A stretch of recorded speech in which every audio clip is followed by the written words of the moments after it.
السلام علیکم.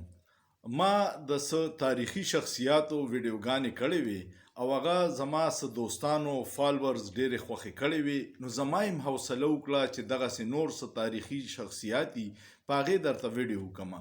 خو نن درته د یو لازوال محبت کیسه کومه چې هغې تاریخ سو.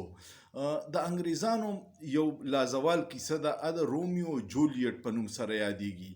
لیلا او مجنون هم یادیږي، فرهاد او شیرینې هم یادیږي، سسی په نوم یادیږي او هیر رانجا هم یادیږي. خو د پښتنو چې کوم وه نو هغه یو عظیم داستان چې دی د ادم خان او درخانۍ دی.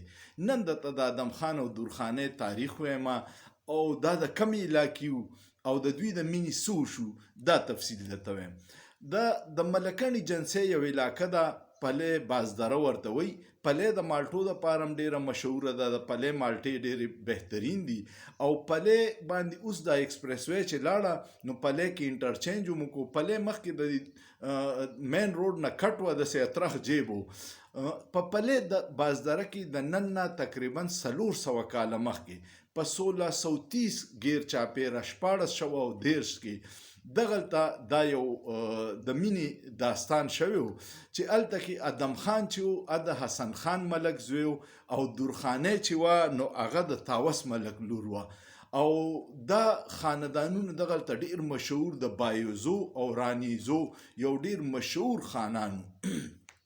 داسې چلو شو چې یو ورځ د درخانۍ دلي په فیملی کې یو واده او هغې له ادم خان هم راغلی او په دغې کې د دواړو سترګې میلاو شوې او مینه یې شروع شوه او هغه مینه دومره انتها ته ورسېده چې دوی به پټ پټ میلاوېدل. په دې بازدره کې د خټ باندې یو چینه وه، هلته به دواړه راتله او پټ پټ به میلاوېده. پاکیزه مینه وه، د هغې وخت مینې ډېرې عجیبه وې. یو بل ته چې به دې اوم کتل نو ډېر کار به کېدو. ادم خان به هلته چینې په غاړه رباب و او رباب چې به دې واورېدو نو دا به هلته راله. بیا دوی وی چې دا زه حاصله کم، ادم خان وی. خو بدقسمتي دا وه چې د درخانۍ رشته د دوی نه مخکې شوې وه او دغه پریشانی د دواړو ډېره وه. نو یو ورځ دا چلو شو چې کله د درخانۍ د واده ورځ راغی، په هغې ورځ باندې ادم خان دا اغوا کړه او بویتله او د ده یو رشته دارو میرمانی ملک ورته وي، د هغه کره یې پناه واغسته. هلته کې دوی اوسېدل، پناه یې واغسته.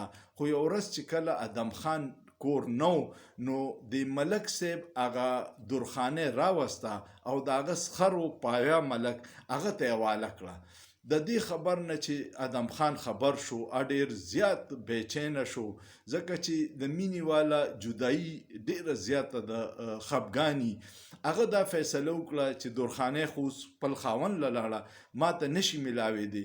نو هغه وی چې بس زه علاقه پرېږدمه او لاړو هندوستان ته روان شو. دی چې په لار روان و نو د نوخار سره په مصرۍ بانډه کې دی بیمار شو او مړ شو. دا خبر چې کله درخانۍ ته راغی چې ادم خان مړ شوی دی، هغې هم دا صدمه برداشت نه کړه او په ازۍ مړه شوه.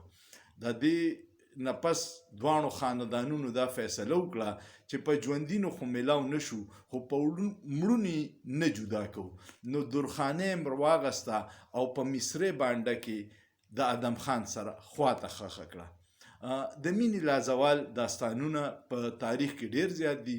ادم خان او درخانۍ د پلې بازدرې یو تاریخي کیسه چې په 1413 کې شوې وه، تقریبا 400 کاله مخکې. ما وی چې د هغې هیسټري درته ووایم. امید لرم ستاسو به د ادم خان او درخانۍ کیسه خوښه شوي. کومه خوښه شوه کمنټ پې وکړئ، دوستانو سره شیر کړئ او تاسو د څه داسې تاریخي شخصیات باره کې ویډیو کول غواړئ نو ما ته په کمنټ کې لازماً ولیکئ. سوچ پې وکړئ، په سوچ کې څه ګناه نشته.